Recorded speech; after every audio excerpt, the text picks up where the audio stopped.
আসসালামু আলাইকুম। আজকে আমরা আমাদের রানীক্ষেতের ভ্যাকসিনে করাইছি যে 2 মাস হয়ে গেছে। তো আমি আজকে রানীক্ষেতের ভ্যাকসিন করাবো।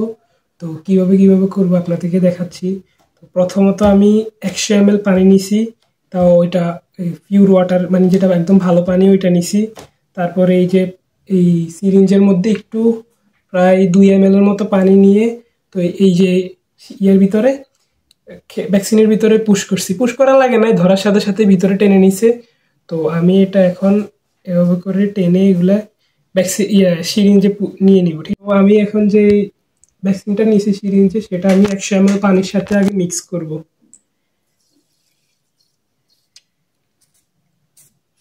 মিক্স করা হইলে দেন এটা আমি আমার মুরগিকে মারবো।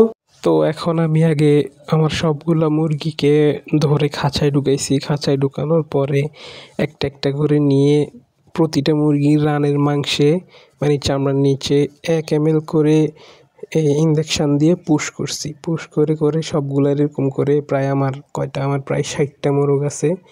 সবগুলার এভাবে পুশ করছি। তো পুশ করে ছেড়ে দিছি আর কি। আলহামদুলিল্লাহ সবগুলার ভ্যাকসিন কমপ্লিট হয়ে গেছে। আর আরেকটা সমস্যা হচ্ছে আমার এখানে অন্যরকম একটা রোগ আসছে। ওইটা মানে আজকে ইনশাল্লাহ একটু পরে ডাক্তারের কাছে দেখাবো, দেখি ডাক্তার কি বলে। অলরেডি আমার আরও কয়েকটা 3-4টা মুরগি মারা গেছে। ওষুধ কিন্তু কন্টিনিউয়াসলি চলতেছে। খুবই দুঃখের বিষয়, আমার কি বলবো, কিছুই করার নাই। আল্লাহ যা করে ভালোর জন্যই করে। তো আসসালামু আলাইকুম, সবাই ভালো থাকবেন।